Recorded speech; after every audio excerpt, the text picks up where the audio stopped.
जय हिंद दोस्तों, Aditya smart classes में आप लोग को स्वागत है।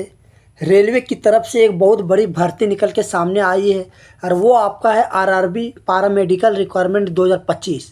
यानी कि आरआरबी रेलवे रिक्वायरमेंट बोर्ड की तरफ से पैरामेडिकल में जो भर्ती होने वाला है रेलवे में, उसका नोटिफिकेशन जारी कर दिया गया है और उसमें टोटल आपका 434 वैकेंसी है। तो इस वीडियो में आप लोग को आरआरबी पैरामेडिकल के बारे में डिटेल से बताने वाले हैं कि इसमें क्वालिफ़िकेशन आपका कितना होगा, कौन कौन सभी पोस्ट में अलग अलग क्वालिफ़िकेशन मांगा गया है, इसमें एज लिमिट कितना होगा, आपका सिलेबस क्या है, सैलरी क्या है, सिलेक्शन प्रोसेस क्या होगा। ठीक है, इसमें पोस्ट कितना प्रकार का है। तो पोस्ट आपको दिखाई पड़ रहा होगा थंबनेल में 434 पोस्ट है। तो ये वीडियो आप लोग अधिक से अधिक शेयर कर दीजिए, चैनल को सब्सक्राइब कर दीजिए ताकि इसमें हर एक बिंदु पर बात कर सके और आप लोग इस वैकेंसी का फ़ायदा ले सके। चलिए आगे की ओर देखते हैं। RRB paramedical requirement 2025 apply online 434 post, ये आपका 434 पोस्ट का निकाला गया और ये आपका अप्लाई ऑनलाइन है। चलिए इसके बारे में रेलवे पैरामेडिकल स्टाफ रिक्वायरमेंट 2025 के बारे में कुछ इंपॉर्टेंट से डेट्स के बारे में जान लेते हैं। तो सबसे पहले देखिए इंपॉर्टेंट से डेट में आपका जो ये नोटिफिकेशन जारी किया गया आपका 22 जून 2025 तक जारी किया गया। ठीक है, नोटिफिकेशन जारी हुआ 22 जून 2025 को, लेकिन एप्लीकेशन जो स्टार्ट हो गया वो आपका 9 अगस्त 2025 को ये एप्लीकेशन स्टार्ट हो गया। वहीं पर अगर लास्ट डेट की बात किया जाए तो इसका लास्ट डेट आपका 8 सितंबर 2025 को है लास्ट अप्लाई करने का। फ़ी पेमेंट का बात किया जाए तो फ़ी पेमेंट आपका 8 सितंबर 2025 तक आप लोग फ़ी पेमेंट कर सकते हैं। लास्ट डेट आपका है 8 सितंबर 2025। करेक्शन डेट किया जाए तो करेक्शन डेट के लिए अभी आपका डेट नहीं दिया गया, एग्ज़ाम से पहले भी आपका एडमिट कार्ड आ जाएगा। अब अगर फ़ी के बारे में बात किया जाए तो देखिए जनरल हो गया, ईडब्ल्यूएस हो गया, जनरल ईडब्ल्यूएस ओबीसी, इसके लिए 500 रुपया लग रहा है, जबकि एससी एसटी और पीएच मतलब हैंडीकैप जो है उसके लिए 250 रुपया लग रहा है। ये हो गया। ऑल कैटेगरी फीमेल मतलब जितने भी लड़कियां हैं जितने भी फीमेल हैं उसके लिए एप्लीकेशन फ़ी 250 रुपया है। करेक्शन डेट का बात किया जाए, अगर करेक्शन चार्ज है तो उसमें भी आपका करेक्शन चार्ज लगेगा और वो आपका कितना लग रहा है, वो आपका 250 रुपया लग रहा है। तो ये हो गया आपका फ़ी के बारे में और आपका हो गया कुछ इंपॉर्टेंट से डेट्स के बारे में। इसका आपका 8 सितंबर 2025 तक इसका फॉर्म भरने का लास्ट डेट है, तो ये ध्यान जरूर रखिएगा। फ़ी के बारे में बता दी, फ़ी पेमेंट करने का लास्ट डेट आपका 8 सितंबर है। फ़ी में आपका 500 रुपया लग रहा है, एससी एसटी और लड़की के लिए 250 रुपया लग रहा है। चलिए फ़ी पेमेंट जो आप लोग कीजिएगा वो फ़ी पेमेंट आप लोग ऑनलाइन कीजिएगा।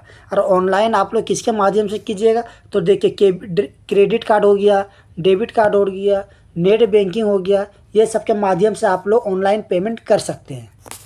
चलिए एज लिमिट का बात किया जाए तो देखिए 1/1/2026 तक आपका मिनिमम 18 साल होना चाहिए और मैक्सिमम एज आपका अलग पोस्ट में अलग अलग दिया गया। ठीक है, तो सबसे पहले देखिए टोटल इसमें 434 पोस्ट है आपका और हर एक पोस्ट का क्वालिफिकेशन और एज लिमिट अलग अलग है।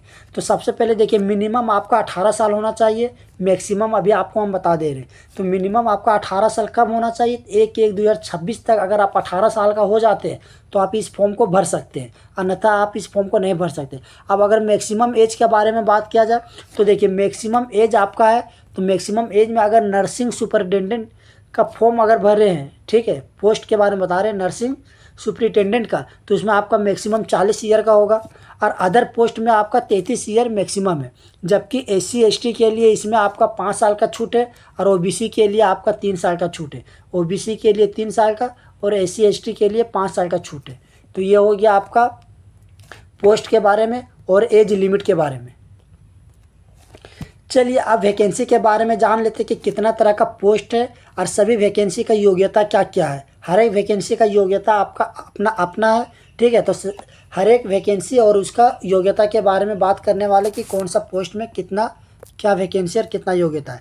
तो सबसे पहले आप देखिए इसमें आपका है railway paramedical nursing superintendent vacancy 2025, यानी कि नर्सिंग सुपरिटेंडेंट वैकेंसी का जो आपका है टोटल 272 पोस्ट है। और इसमें आपका क्या चीज़ मांगा गया सो देखिए, तो इसमें आपका मांगा गया है GNM BSc nursing for equivalent eligibility from any recognised university board, यानी कि आप जीएनएम का कोर्स किए हैं या फिर बीएससी किए हैं नर्सिंग से तो आप इस फॉर्म को आराम से भर सकते हैं। वहीं पर अगर दूसरा का बात किया जाए तो दूसरा में देखिए आपका railway paramedical pharmacist entry grade vacancy 2025, यानी कि ये आपका क्या है फार्मिस्ट का है। तो इसके लिए आपका टोटल 105 पोस्ट है। और इसके लिए क्या चीज़ मांगा गया, सो देखिए डिग्री मांगा गया, डिग्री इन फार्मेसी और equivalent eligibility from any recognise, यानी कि डिप्लोमा आप फार्मेसी से किए हैं तो आप इस फॉर्म को भर सकते हैं। चलिए अगला पोस्ट आपका है railway paramedical radiographer x-ray technical vacancy 2025, यानी कि रेडियोग्राफर या फिर एक्सरे में अगर आप काम करना चाहते हैं तो उसमें आपका टोटल 4 पोस्ट निकल के सामने आई है।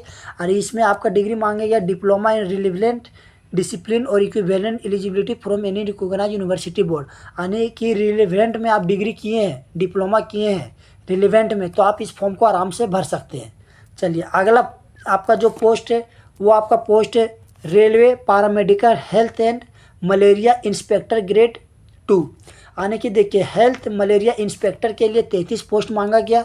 और इसमें केमिस्ट्री और equivalent eligibility from any recognised university board institute in India, यानी कि आप केमिस्ट्री ऑनर्स किए हैं तो अब आप इस फॉर्म को आराम से भर सकते हैं। अगला पोस्ट है आपका railway paramedical lab assistant grade 2, यानी कि लैब असिस्टेंट के लिए टोटल 12 पोस्ट है। और इसमें आपका मांगा गया DMLT और equivalent eligibility from any recognised university board, यानी कि पारा लैब असिस्टेंट के लिए टोटल 12 पोस्ट है। इसमें आपका मांगा गया DMLT, अगर DMLT किए या फिर इसी तरह का समतुल्य कोई कोर्स किए तो आप इस फॉर्म को भर सकते हैं। चलिए अगला आपका है railway paramedical dialysis technician vacancy 2025, यानी कि डायलिसिस टेक्निकल के लिए 4 पोस्ट मांगा गया। और इसमें जो आपका योग्यता है डिप्लोमा इन हेमियोडायलिसिस और equivalent eligibility from any recognised board, यानी कि डिप्लोमा किए हैं हेमियोडायलिसिस से तो आप इस फॉर्म को आराम से भर सकते। चलिए अगला पोस्ट है आपका रेलवे पैरामेडिकल ECG टेक्नीशियन 2025। तो देखिए degree diploma in relevant discipline और equivalent eligibility from any recognised, यानी कि आप रिलेवेंट में अगर डिप्लोमा किए हैं तो आप ECG का फॉर्म को भर सकते हैं। इसमें टोटल आपका 4 पोस्ट है। तो ये आपका हो गया टोटल 434 पोस्ट हो गया। ठीक है, तो टोटल पोस्ट के बारे में आप लोग को हम बता दिए कि किस तरह का पोस्ट में क्या क्या क्वालिफिकेशन मांगा गया। और चलिए अब सैलरी के बारे में जान जाते हैं कि हर एक पोस्ट का आपका अपना अपना सैलरी है। तो देखिए railway paramedical nursing superintendent salary का आपका 44,900 रुपया है। रेलवे पैरामेडिकल फार्मिनिस्ट का 29,200 रुपया है और ये आपका पर मंथ दिया जाएगा। ठीक है, railway paramedical radiographer technical salary का आपका 29,200 रुपया है। वहीं अगर बात किया जाए railway paramedical health malaria inspector का तो इसमें 35,400 रुपया पर मंथ है। Railway paramedical lab assistant grade 2 salary इसमें 21,700 रुपया आपका पर मंथ है। ठीक है, वहीं अगर बात किया जाए railway paramedical dialysis technician salary तो उसमें 35,400 रुपया है। रेलवे पैरामेडिकल ECG इसमें 25,500 रुपया है। अलाउंसमेंट साथ में दिया जाएगा, ये आपका हो गया मूल सैलरी। ठीक है, इसके अलावा आपको HRA DA TA and other announcement जो होता है वो सारा दिया जाएगा। तो ले देखिए आप लोगों को कितना कीजिएगा 50 की आप लोग का सैलरी आराम से पहुंच जाएगा। तो ये हो गया आपका हर एक पोस्ट का अलग अलग सैलरी के बारे में बता दिए। अब आप लोग को हम railway paramedical staff selection process के बारे में बता रहे कि सिलेक्शन प्रोसेस कैसे होगा। तो सबसे पहले आपका सिलेक्शन प्रोसेस होने के लिए आपका क्या करना होगा, सबसे पहले आप CBT एग्ज़ाम आपका होगा, कंप्यूटर बेस्ड एग्ज़ाम होगा। इसके बाद आपका डॉक्यूमेंट्स वेरिफिकेशन होगा।